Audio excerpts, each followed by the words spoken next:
নমস্কার বন্ধুরা, আমি রুম্পা। রুম্পার হেসেলে তোমাদের সকলকে জানাই অনেক অনেক স্বাগত। আজ আমি যে রেসিপিটা তোমাদেরকে করে দেখাবো সেটা হচ্ছে কুঁদরি। কুঁদরি কিন্তু অনেকেই খেতে পছন্দ করে, আবার অনেকে পছন্দ করে না। তবে আমি আজকে যেইভাবে কুঁদরিটা রান্না করব, তোমরা যদি ভিডিওটা প্রথম থেকে শেষ পর্যন্ত দেখো, দেখে যদি বাড়িতে একবার হলেও ট্রাই করো, দেখবে যে কুঁদরি খেতে পছন্দ করে না সেও কিন্তু কুঁদরিটা খেয়ে নেবে। ভীষণই টেস্টি হয়, দারুণ মজার এই রেসিপিটি। তাই এটা রাতের ডিনারে, যারা রাতে রুটি খাও তাদের রাতের ডিনারে রুটির সঙ্গে কিন্তু খুবই ভালো লাগে খেতে, আবার গরম গরম ভাতের সঙ্গেও ভালো লাগে। তবে রুটি তরকারি হিসেবে মানে দারুণ একটা মজার রেসিপি। তা এই যে দেখো, আমি কুঁদরি যে চেনো, হয়তো যারা জানো তারা তো জানোই, আর যারা চেনো না তারা দেখো, কুঁদরিগুলো ঠিক এইরকম হয় দেখতে। ওই যে তেলাকচু গাছের ফল যেরকম, ঠিক সেই রকমই কুঁদরিগুলো হয়। তা আমি এইভাবে দেখো সরু সরু করে কুঁদরিগুলোকে কেটে নিয়েছি। চাইলে তোমরা তোমাদের পছন্দ মতো কাটতে পারো, গোল গোল করেও কাটতে পারো। তা আমি এইভাবে কুঁদরিগুলোকে কেটে নিয়েছি। এই কুঁদরি আজকে আমি চিংড়ি মাছ দিয়ে রেসিপিটি তৈরি করব। বন্ধুরা, ভিডিওটি প্রথম থেকে শেষ পর্যন্ত দেখার অনুরোধ রইল। ভালো লাগলে একটা লাইক করে শেয়ার করে দিও, আর আমার চ্যানেলের নতুন বন্ধু হয়ে থাকলে চ্যানেলটিকে সাবস্ক্রাইব করে নেওয়ার অনুরোধ রইল। তাহলে চলো দেরি না করে রেসিপিটি শুরু করা যাক। দেখো বন্ধুরা, আমি এখানে চিংড়ি মাছ নিয়ে নিয়েছি, খোসা ছাড়িয়ে ভালো করে ধুয়ে নিয়েছি। তবে বন্ধুরা, একটা জিনিস চেষ্টা করবে, চিংড়ি মাছগুলো একটু ছোট ছোট হলে খুব ভালো হয়। বড় চিংড়ির থেকে ছোট চিংড়ি দিয়ে কিন্তু এই রেসিপিটা দারুণ হয়। এটা যখন মানে খাওয়ার সময় মুখে, মানে প্রত্যেকটা গরসে মুখে পড়লে ভালো লাগবে। সে রুটি দিয়েই খাও আর গরম ভাত দিয়েই খাও। এই জন্য ছোট ছোট চিংড়ি মাছ দিয়ে করার চেষ্টা করবে। এখন চিংড়ি মাছের মধ্যে আমি ভালো করে নুন হলুদ মাখিয়ে নিলাম। এই যে দেখো, আমার এই সাইজের চিংড়ি মাছগুলো আমি নিয়েছি। এর থেকে ছোট হলেও কোনো অসুবিধা নেই। এবার আমি সিধা চলে যাব গ্যাসের কাছে রেসিপিটি তৈরি করতে। দেখো বন্ধুরা, আমি গ্যাস ধরিয়ে কড়াই বসিয়ে কড়াইতে সর্ষের তেল দিয়ে দিয়েছি। তেল আমার গরম হয়ে গেছে। রান্নাটা আমি সর্ষের তেলেই করব। তোমরা চাইলে সাদা তেলেও করতে পারো, তবে সর্ষের তেলে রান্নার স্বাদটাই কিন্তু আলাদা হয়। তা আমি দেখো এই যে চিংড়ি মাছ নুন হলুদ মাখিয়ে নিয়েছি। প্রথমে চিংড়ি মাছটা আমি ভেজে তুলে নেব।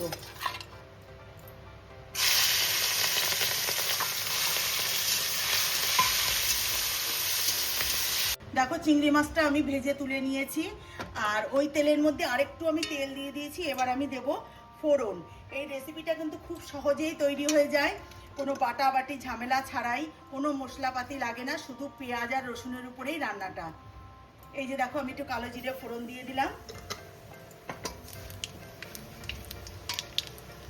রাতের তরকারির জন্য, মানে তরকারি হিসেবে রুটির সঙ্গে কিন্তু ভীষণই ভালো লাগে খেতে। এই যে দেখো, এখানে আমি কিছুটা রসুন, আমি এই 7-8 কোয়া রসুন থেতো করে নিয়েছি। এই রসুনটা আমি দিয়ে দিচ্ছি।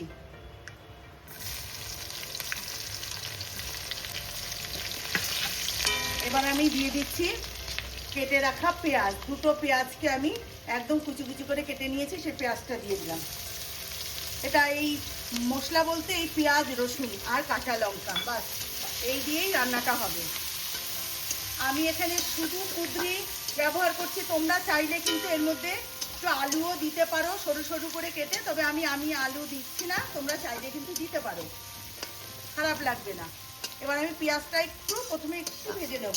দেখো, পেঁয়াজটা কিন্তু আমার প্রায় ভাজা হয়ে গেছে। এবার আমি দিচ্ছি কেটে রাখা কুঁদরি। এখানে আমি শুধু কুঁদরি দিচ্ছি, তোমরা চাইলে কিন্তু আলুও দিতে পারো। এবার আমি কুঁদরিটা দিয়ে দিলাম। এবার আমি এর মধ্যে দেব কেটে রাখা কাঁচা লঙ্কা, কেন শুধু এটা কাঁচা লঙ্কার উপরেই হবে। আমি বেশ কিছুটা কাঁচা লঙ্কা দিয়েছি, কারণ আমার ঝাল ঝাল খুব ভালো লাগে। আর তোমরা ঝালটা তোমাদের পছন্দ মতন দেবে। তবে একটু ঝাল ঝাল হলে পরে, এটা যেহেতু এর মধ্যে কোনো রকম আর মশলা পড়বে না বা কোনো জলও পড়বে না, এটা এইভাবেই শুধু ভেজে রান্নাটা হবে। তাই লঙ্কা একটু ঝাল ঝাল হলে পরে কিন্তু ভালো লাগবে। এবার আমি এর মধ্যে দেব লবণ আর হলুদ। দিয়ে দিচ্ছি পরিমাণ মতো হলুদ,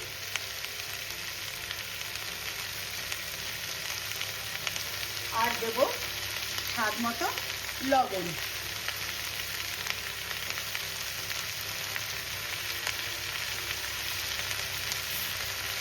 এইভাবে এটাকে আমি ঢাকনা দিয়ে ঢেকে রান্নাটা করব। এর মধ্যে আমি কোনো রকম জল ব্যবহার করব না, এইভাবেই ঢেকে ঢেকেই আমি রান্নাটা করব। এবার আমি এটাকে ঢাকনা দিয়ে একটু ঢেকে দেবো।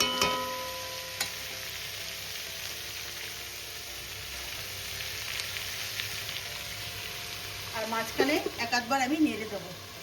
দেখো ঢাকনাটা উঠিয়ে নেব। আমি কিন্তু মাঝে এক আধবার ঢাকনা উঠিয়ে আমি কিন্তু নেড়ে চেড়ে নিয়েছি।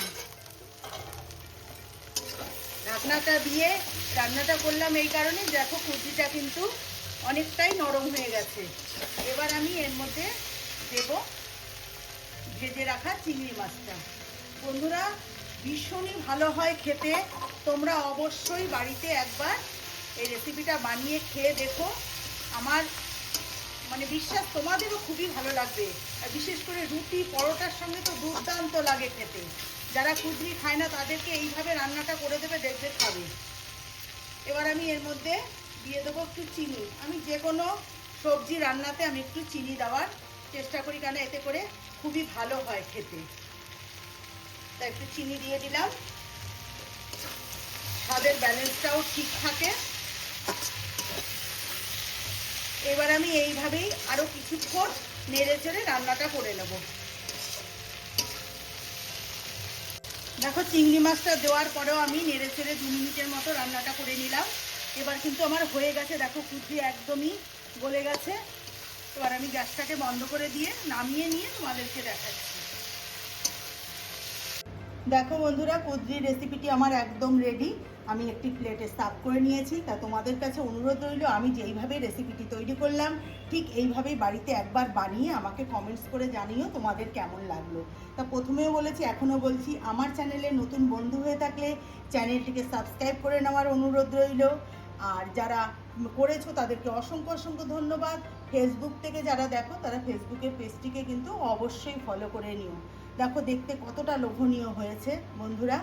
এই রেসিপিটি ভীষণই ভালো হয় খেতে। তাহলে আজকের মতন এখানেই বিদায় নিচ্ছি। ভালো থেকো, সুস্থ থেকো, নমস্কার।